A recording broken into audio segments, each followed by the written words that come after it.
আজকে জল খাবার খেতে বসেছি, ধোসা আর চাটনি।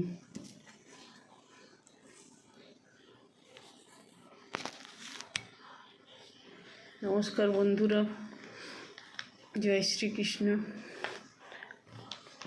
আজকাল সবার বাড়িতেই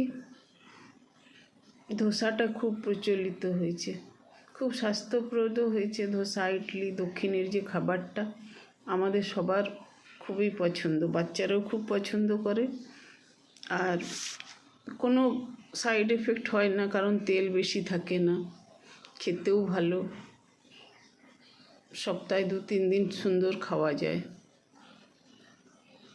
বানাতেও খুব একটা অসুবিধা হয় না। আবার না বানালে বাজার থেকেও পাওয়া যায়।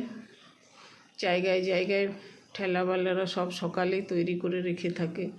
কারো যদি বানাতে না ইচ্ছা হলো তো বাইরের থেকে এনেও সুন্দর খাওয়া যায়। খুব সহজপাচ্যও হয় খাবারটা। ঠিক আছে, তাহলে